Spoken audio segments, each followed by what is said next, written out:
Hello everyone, welcome to the final dev stream before the release of Into the Light. Timestamps in the description for what you want to see when you want to see it. It splits into 3 parts, the first part being the returning exotic missions, the second part being the new PvP maps as part of the PvP map pack that's coming out, and the third part being shotgun picks that they threw at us at the very end of the stream just to make sure that we were listening to everything. So here we go. Starting off is the reprisal of the Whisper of the Worm exotic mission back from year 1 of Destiny 2. This thing has been out of the game forever. Glad to see it's coming back. According to the developers, everything has changed. When I say everything, what they mean is new secrets, new locations for hidden chests, new little lore tidbits.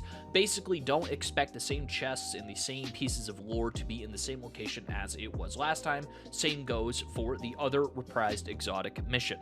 That other reprised exotic mission is 0 Hour, as you can see. I personally am surprised that 0 Hour is coming back. I mainly expected them to bring back Harbinger, just so we can have a craftable Hawk Moon. But, you know, Whisper of the Worm and 0 Hour both coming back. I'm very happy to see these missions. They've been out of the game forever, and I'm very excited to get these both back. Same thing, there's new challenges. Apparently, according to developers, it plays almost the same, even though it's a little bit harder because they did ramp up the difficulty. There is a legend version of this mission, and with that, of course, new secrets, new chest locations, new lore tidbits. These are both accessible through Eris Morn. According to the developers, they will have something interesting to say about them, and that's how we're going to access these. Something very important to note: even though both of these guns are going to be craftable, the Whisper of the Worm mission will be available from the launch of Into the Light, where 0 Hour is going to be available sometime during May. If I had to guess the release date of 0 Hour, I personally would say May 7th, because it would give us 4 weeks to get all of the craftable patterns in all of the versions of Whisper of the Worm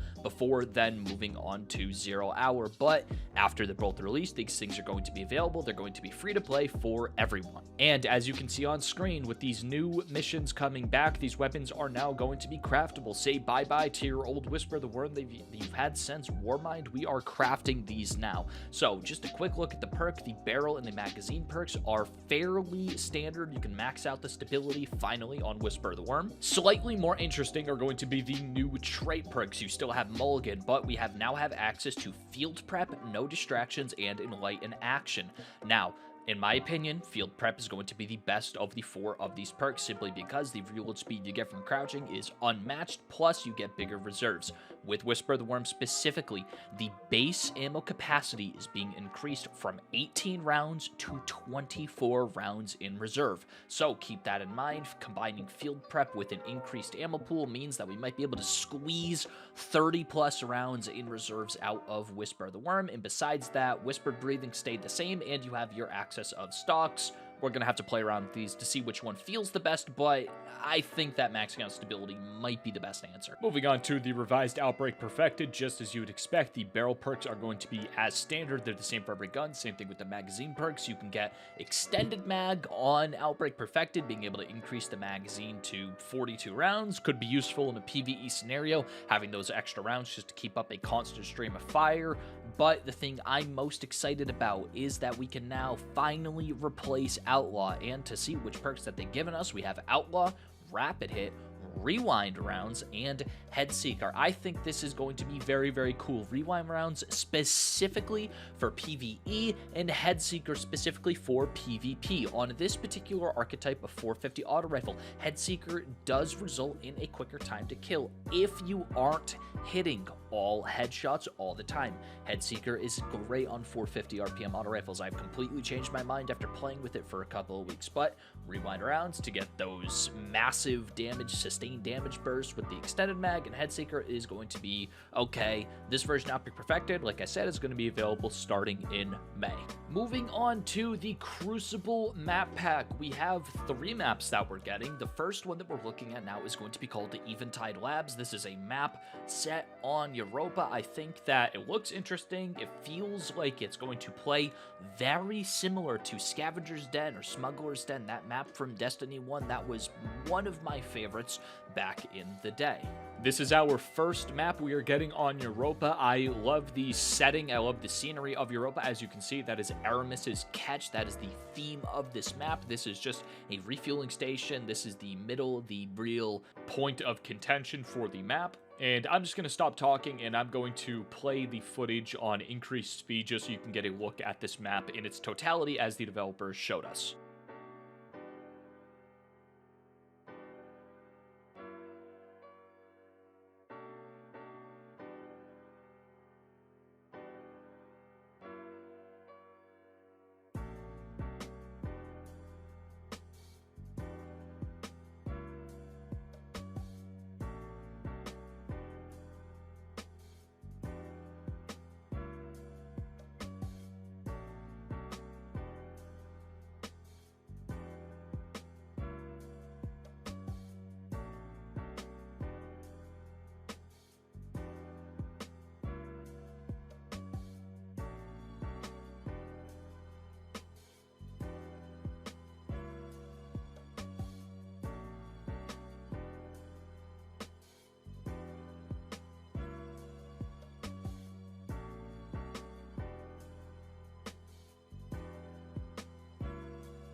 Now that that's over, the next map that we were shown is called Cirrus Plaza. It is a Neo-Munis set map themed after the Cloud Strider's living space, a space to live. A couple interesting features for this map is a very open and chaotic middle area for the map. Just note that you can't actually drop down in that bottom area. That's just technically part of the skybox, so I anticipate people are going to be dying to that quite frequently.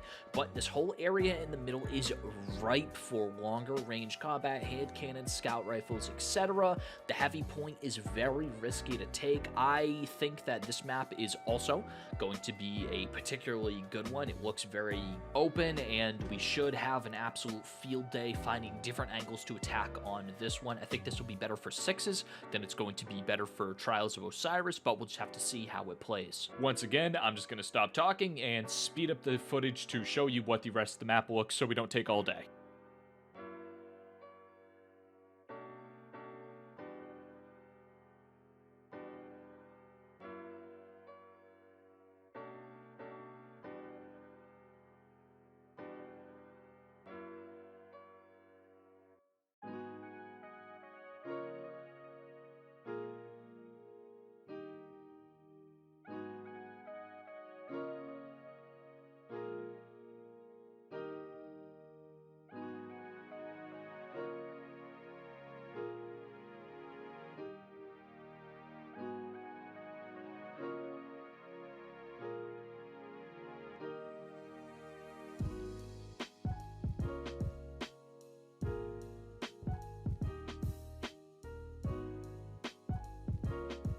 Moving on to the final of the 3 maps coming in the Crucible map pack, we have Dissonance. This is a map set on one of the terraformed pyramid ships, very similar to the Root of Nightmares raid.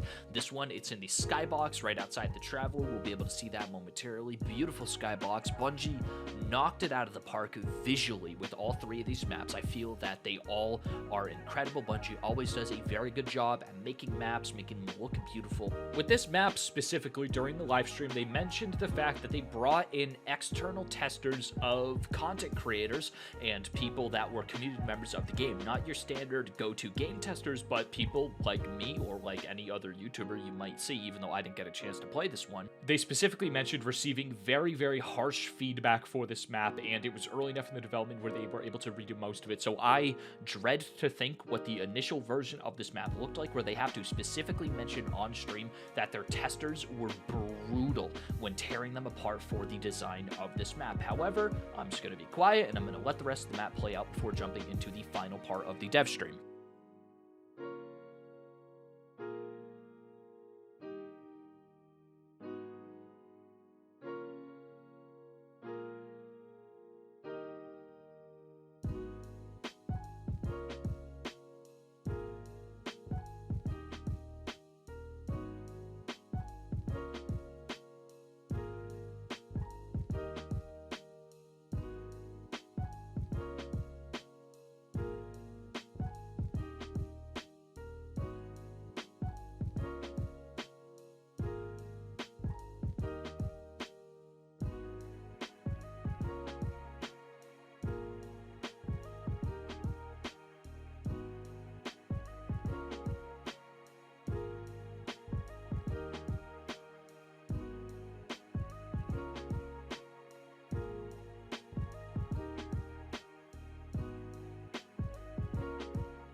To answer the question of when are these maps coming out, the PvP map pack will be made available during Into the Light on May 7th with a special playlist that is going to consist of only the new maps that will come out for the Crucible playlist, where you're only going to be playing on these 3 brand new maps on a rotation.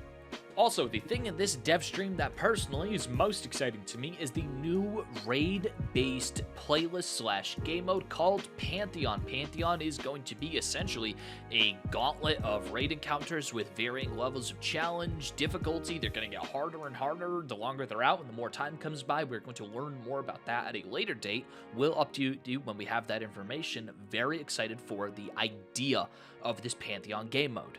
For you emblem freaks, you're going to be able to earn old raid emblems, not the day 1 emblems, calm down, but the old emblems that you were only able to get through prestige mode or through challenges, you'll be able to get those again through those Pantheon game mode. The new player experience is also getting revamped. For new players of the game, you have 2 options, either to A, explore the Cosmodrome and do the Guardian Rises quest, or to B, skip the New Light campaign. Yes, you will just be able to skip straight through the entire prologue for all you new players and just get straight into the action. You get the Gift of the Thunder Gods, you get a subclass specific build with items, with good power, with all the abilities, with all the fragments, campaign ready gear. This is a great change for any new players that are just getting into Destiny for the first time. So if you know a buddy and you want him to play Destiny after April 9th when the Into the Light update drops, then will be the time. I'm going to be making a new player guide when that comes around. Also, player customization. If you have your ugly Guardian, kind of like mine,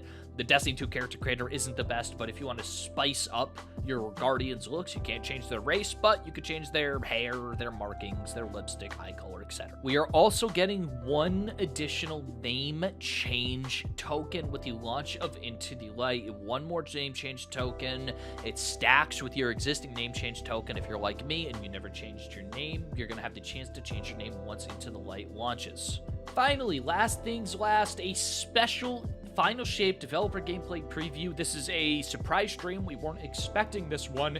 It is a result of the first 3 streams going so good that they decided, let's just do another. Great. Good job, Bungie. I'm really happy, really excited about this. And again, for you emblem freaks, there will be a new emblem for watching this gameplay preview on April 9th. You just have to watch for a grand total of 15 minutes to get that emblem. And also, if you missed your previous ones, you can get the previous ones, do some more progress on those.